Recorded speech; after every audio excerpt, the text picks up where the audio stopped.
Assalamualaikum warahmatullahi wabarakatuh. Potensi pasar dari augmented reality diperkirakan mencapai 297 miliar US dollar pada tahun 2024. Saya, Asmaul Husna, mahasiswi program studi Teknik Informatika semester 5 Universitas Lama Pakulenro, akan menjelaskan mengenai teknologi augmented reality. Video ini sebagai salah satu syarat untuk memenuhi tugas mata kuliah augmented reality yang diampu oleh Bapak Nur Sakti Eskom Mkom. Bagi teman-teman, jangan lupa like, komen, dan subscribe agar channel ini dapat terus berkembang. Pernahkah teman-teman menggunakan aplikasi atau bantuan software penerjemah online seperti Google Translate atau aplikasi Duolingo dalam menerjemahkan teks atau dokumen dari satu bahasa ke bahasa yang lainnya? Bagaimana aplikasi ini dapat mengenali teks atau audio yang kita input kemudian menerjemahkannya ke dalam bahasa yang kita inginkan? Atau mungkin teman-teman di sini pernah menggunakan aplikasi scanner pada dokumen atau foto tugas yang akan dikirim ke dosen agar hasilnya lebih jernih. Bagaimana scanner dapat mengenali kertas yang kita foto, kemudian dapat mempertajam hasil dari scan? Atau contoh lain yang mungkin sering teman-teman praktekkan atau terapkan di kehidupan sehari-hari, yaitu penggunaan filter Instagram, Facebook, atau TikTok. Bagaimana filter ini dapat menyatu dengan wajah user dan mampu mengenali bagian wajah? Inilah yang dimaksud dengan teknologi augmented reality. Augmented reality merupakan sebuah teknologi yang menggabungkan antara dunia nyata dengan dunia maya.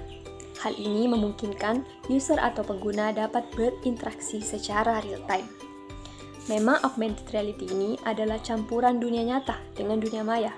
Namun, pengguna masih dapat dengan jelas membedakan mana dunia nyata dan mana dunia maya. Augmented reality bekerja berdasarkan deteksi citra atau gambar, dan citra yang digunakan disebut sebagai marker atau penanda. Jadi dalam augmented reality ada yang disebut dengan penanda. Prinsip kerjanya adalah kamera yang telah dikalibrasi akan mendeteksi marker yang diberikan.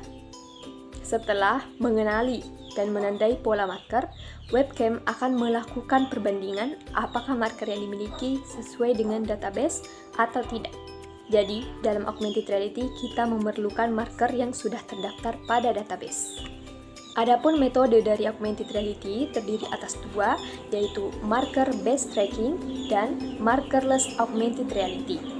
Jadi untuk yang pertama yaitu marker based tracking. Marker based tracking ini adalah metode yang bekerja dengan melakukan scanning pada tanda atau marker yang memicu pengalaman augmented. Jadi, metode ini memerlukan sebuah penanda. Kemudian yang kedua yaitu markerless augmented reality. Metode ini tidak membutuhkan kode khusus atau marker untuk mengaktifkan metode augmented reality. Jadi, dalam metode ini mampu memindai lingkungan fisik dan meletakkan elemen digital di atasnya.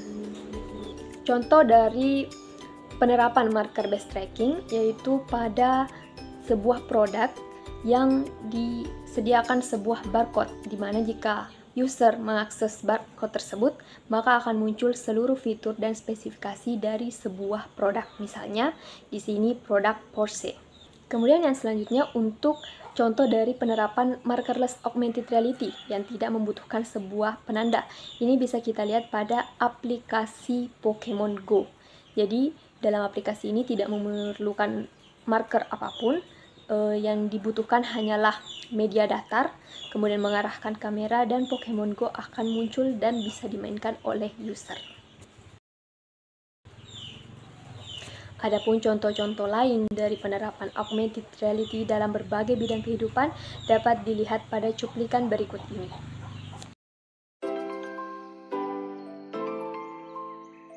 Dengan augmented reality, head-up pada mobil dapat menampilkan data seperti kecepatan, peta, rute, serta navigasi pada mobil.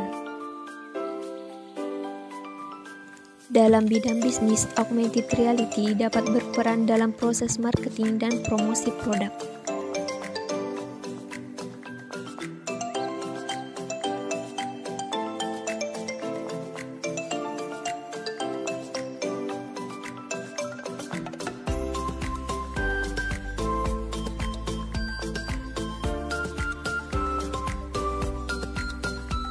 Itulah tadi cuplikan dari penerapan augmented reality dalam berbagai bidang kehidupan.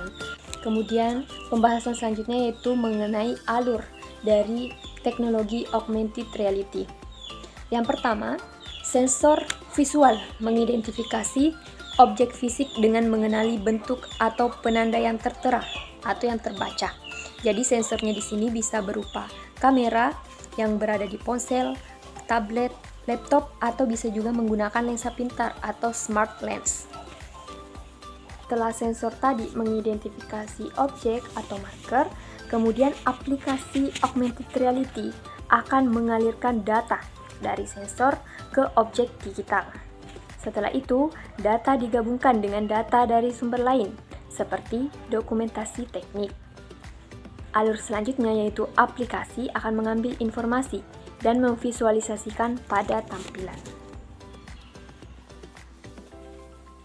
Pertumbuhan augmented reality sangat pesat dan membawa banyak sekali manfaat dalam berbagai kehidupan.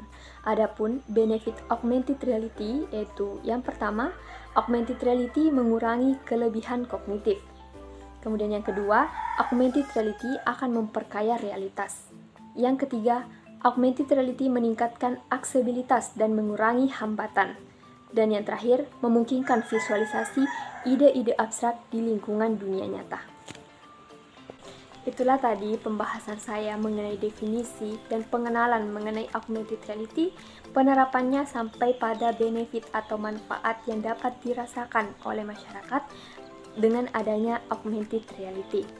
Saya Asmaul Husna, terima kasih atas perhatiannya. Wassalamualaikum warahmatullahi wabarakatuh.